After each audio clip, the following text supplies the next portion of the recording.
Et tout de suite, nous commençons avec les clés de l'IMO. Nous allons nous demander aujourd'hui s'il est toujours avantageux d'investir dans les villes du Grand Paris. Ce projet a vu le jour en 2008 et a pour objectif de transformer la région parisienne en grande métropole, et notamment grâce à la création de nombreuses infrastructures.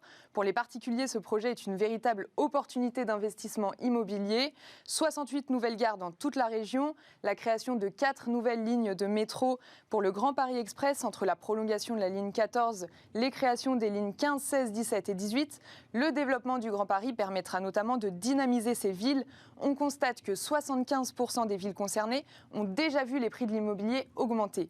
Pour en parler, nous sommes ravis de recevoir sur le plateau de Smart Patrimoine Mathieu Darras, fondateur de Brick Me Up. Bonjour. Bonjour Pauline. Alors pour commencer, lundi, la Société du Grand Paris a annoncé la construction de 8000 logements, dont 20% de logements sociaux dans les 68 nouveaux quartiers des gares du Grand Paris Express d'ici 2030. En tout, ce seront 196 000 logements qui seront construits dans cette perspective. Mathieu Darras, est-ce qu'il est avantageux d'investir dans les villes du Grand Paris ? Alors oui, il est toujours avantageux d'investir dans les villes du Grand Paris. Il faut peut-être se rappeler ce que c'est qu'un bon investissement. Un bon investissement, c'est un investissement dans lequel on a un potentiel de création de valeur. Et c'est vrai que dans les villes du Grand Paris, aujourd'hui, il y a beaucoup d'immeubles des années 60, 70 dans lesquels on peut faire des travaux, on peut réhabiliter les biens, et donc on fait de la création de valeur. C'est un investissement dans une zone qui a un potentiel de prise de valeur supérieur au marché immobilier, à la moyenne du marché immobilier. Et c'est vrai que dans les zones du Grand Paris, grâce au programme du Grand Paris, il y a un potentiel de prise de valeur qui est plus important. Après, il faut investir dans des zones dans lesquelles il y a un potentiel locatif important, c'est-à-dire des zones dans lesquelles il y a des locataires qui cherchent. Et pour l'instant, en Ile-de-France, on est quand même dans une zone où il y a un besoin de création de logements. Et puis le dernier point, c'est il faut investir à un moment donné où les taux d'intérêt des emprunts sont relativement bas. Même si aujourd'hui ça augmente de façon très significative, on est encore historiquement sur des taux assez bas. Donc vous parlez de potentiel de prise de valeur. Quelles sont les villes avec ce fort potentiel en prise de valeur ? Alors toutes les villes du Grand Paris ont un potentiel de valeur. Il y en a certaines qui ont plus de potentiel de valeur que d'autres. Mais clairement, si on prend à titre d'exemple l'axe Champigny-Créteil, Vitry-sur-Seine avec l'arrivée de la ligne 15, il y a un potentiel très important de prise de valeur. Ou l'axe Massy-Plateau de Saclay avec la ligne 18, là clairement on est sur des villes où il y a des très forts potentiels de prise de valeur parce que ce sont des villes qui ont été un peu délaissées depuis longtemps sur l'investissement locatif. Si on prend par exemple l'exemple des Hauts-de-Seine, pourriez-vous nous donner les exemples de ces villes qui seront attractives ? Alors, sur les Hauts-de-Seine, il y a déjà beaucoup de villes qui sont très attractives, mais on pourrait citer Asnières, par exemple, Asnières, il y a un quartier qui est plutôt assez gentrifié aujourd'hui, et puis un quartier qui est en cours de gentrification.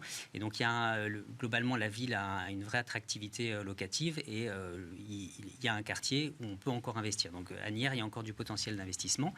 Mais on peut citer Villeneuve-la-Garenne, qui est on va dire la ville la moins chère des Hauts-de-Seine, donc assez proche de la Seine-Saint-Denis. Et donc là, il y a aussi un vrai potentiel de revalorisation du quartier, clairement sur les Hauts-de-Seine en tout cas. Donc ces villes, elles ont des projets pour devenir plus attractives ? Oui, il y a clairement des projets pour améliorer les conditions de vie. Il y a des projets pour rendre la ville plus verte, utiliser les mobilités douces. Donc ça, ce sont des projets qui vont vraiment permettre de rendre la ville beaucoup plus intéressante pour les locataires et donc pour les investisseurs. Et si on prend l'exemple de l'Essonne, quelles sont les villes attractives dans l'Essonne ? Alors, dans l'Essonne, on va avoir Massy, par exemple, qui est une ville qui est un peu au carrefour, pas forcément très loin de Paris, pas très loin du plateau de Saclay, pas très loin d'Orly. Et donc, c'est une zone qui est relativement attractive en termes de valeur locative. Pardon, c'est très important. Il y a beaucoup de locataires qui recherchent à Massy. Il va y avoir l'arrivée de la ligne 18.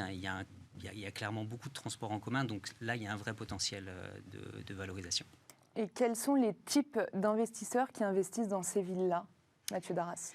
Alors, On va être, vous avez raison de dire quel type d'investisseur, parce qu'il y a plusieurs types d'investisseurs.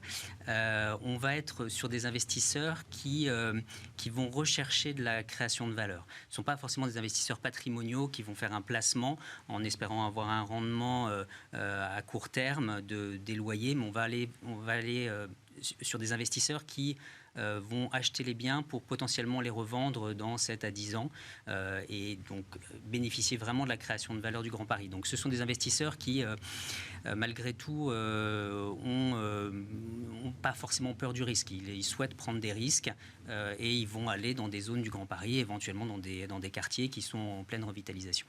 Est-ce que le Covid, qui a aussi accru les envies des particuliers de se mettre au vert, a accéléré les achats immobiliers dans ces villes du Grand Paris, Mathieu Darras ? Alors, non, je dirais que c'est plutôt les investisseurs qui vont pousser la revalorisation de ces villes. C'est vrai que, il faut faire attention parce que l'effet est de faire augmenter les prix du mètre carré et beaucoup de gens, en fait, d'habitants de ces zones-là, vont aller chercher du coup un petit peu plus loin des surfaces supplémentaires. Les transports s'améliorant, ça va les aider aussi à passer le pas. Donc on n'est pas, on va dire qu'il y a un effet vraiment sur les maisons, où les maisons sont, la prise de valeur des maisons était très importante, mais on ne peut pas vraiment dire que les Parisiens sont allés s'installer de façon très très massive en banlieue parisienne. Et vous parliez des transports, est-ce qu'il y a des zones en particulier dans ces villes qui sont plus privilégiées par les acquéreurs ? Alors, clairement, les zones qui sont à côté des transports actuels et des transports qui vont arriver très prochainement sur la ligne 15, la ligne 18, par exemple, dans le sud de Paris, ou dans le nord, du côté de Saint-Denis. Donc, les gens les investisseurs vont aller sur ces zones-là. Après, il y a des quartiers qui sont... alors, ce n'est pas des quartiers sur lesquels les investisseurs se jettent, mais on a des quartiers qui sont en pleine revitalisation, qui vont bénéficier du Grand Paris et en plus de ça d'une revitalisation du quartier. Donc là, c'est des zones qui sont très intéressantes pour investir. Mais on ne peut pas vraiment dire que les investisseurs se jettent encore sur ces zones-là. D'accord.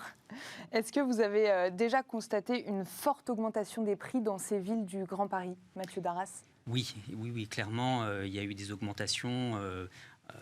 On va dire, la plupart des villes ont pris entre 5 et 10% d'augmentation sur les 2-3 dernières années. Il y a même des quartiers dans certaines villes qui ont pris jusqu'à 25% sur ces 3 dernières années. Donc oui, il y a une augmentation plus forte, mais c'est l'effet du Grand Paris. Il y a forcément une augmentation plus forte que l'augmentation du marché. Maintenant, on voit clairement aujourd'hui que ça se stabilise. Il y a des excès qui sont en train d'être corrigés, mais il y a clairement un effet Grand Paris et investisseur. Depuis quand vous avez constaté cette tendance générale d'augmentation des prix ? Alors nous, on est présent sur le marché depuis à peu près 4 ans. Donc depuis 4 ans, on voit clairement qu'il y a une augmentation des prix. Mais depuis l'annonce du Grand Paris, les prix ont forcément monté plus dans les zones du Grand Paris que sur la moyenne. Et est-ce qu'il y a assez d'offres pour un grand nombre de transactions ? Est-ce qu'il y a assez de stock immobilier ? Alors, oui, il y a assez de stock immobilier.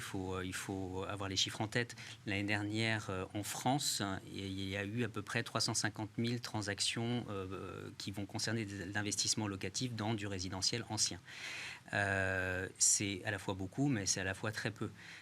Et aujourd'hui, on voit bien qu'il y a une correction des taux d'intérêt. Il y a de moins en moins de personnes qui peuvent emprunter, donc le nombre d'investisseurs est en train de diminuer. Donc il n'y a pas de risque. 350 000, ça reste tout petit comme chiffre. Et est-ce qu'on ressent un impact sur les prix de l'immobilier dans les villes du Grand Paris ? On en parlait tout à l'heure avec les transports, mais où des stations de métro vont ouvrir prochainement ? Oui, en fait, quand on regarde l'effet Grand Paris, on voit clairement qu'à l'annonce de la construction, il y a une prise de valeur qui est très supérieure à la prise de valeur moyenne du marché. Puis après, ça se stabilise et quand les stations ouvrent, de nouveau, il y a une prise de valeur. Mais ça se corrige assez rapidement. Le premier effet, c'est l'effet investisseur. On sait qu'il y a un des transports qui arrive, donc on va investir dans la zone, on va parier sur le potentiel. Et puis au moment où la ligne ouvre, là, on va avoir des gens qui vont venir habiter et d'autres investisseurs un peu plus tardifs qui vont arriver. Donc il y a forcément un effet d'augmentation, un effet d'aubaine, en tout cas au moment où la station ouvre. Et plus globalement, quel est l'impact du Grand Paris sur les prix de l'immobilier, Mathieu Darras ? Alors le Grand Paris fait globalement monter les prix de l'immobilier. C'est une bonne chose pour les investisseurs, un peu moins pour les propriétaires occupants ou les locataires. Mais globalement, ça fait monter les prix de l'immobilier. Mais il y a une vraie différence qui est pas tout à fait normale. Sur Paris, vous avez un prix du mètre carré un tout petit peu inférieur à 10 000 euros maintenant. Et si vous allez entre 7 et 10 minutes plus au sud ou plus au nord, vous allez avoir des prix du mètre carré autour de 4 à 5 000 euros. Donc il y a une telle différence que c'est pas tout à fait normal en fait. Donc le Grand Paris va avoir cet effet de rendre plus attractif la banlieue et du coup de lisser, enfin d'atténuer cette grande différence qu'il y a entre les prix. Alors pour conclure, quels sont les grands enjeux, les enjeux globaux du Grand Paris pour vous, Mathieu Darras ? Alors pour moi, il y a deux grands enjeux. Le premier, c'est d'être à l'heure. C'est-à-dire qu'il faut que les métros, les trams et tous les transports qui sont en train d'être mis en place sortent en temps et en heure parce que c'est la confiance. Et la confiance, c'est le moteur de l'investissement. Donc ça, c'est un enjeu important. Et le deuxième enjeu, c'est d'arriver à aligner le désenclavement de certaines zones de l'Île-de-France avec une amélioration des quartiers. Vous pouvez mettre des lignes de transport, des lignes de métro, etc. Dans des quartiers qui n'ont aucune attractivité locative. Ça ne va pas aider le quartier, ça va aider personne. Donc il faut vraiment que les villes aient des politiques d'amélioration des quartiers en même temps que l'arrivée des transports. Ça, c'est un enjeu très important. Merci beaucoup Mathieu Darras, fondateur de Brick Me Up, d'être intervenu sur le plateau de Smart Patrimoine pour nous parler de l'investissement en immobilier dans le Grand Paris. Et quant à nous, on se retrouve tout de suite dans Enjeu Patrimoine.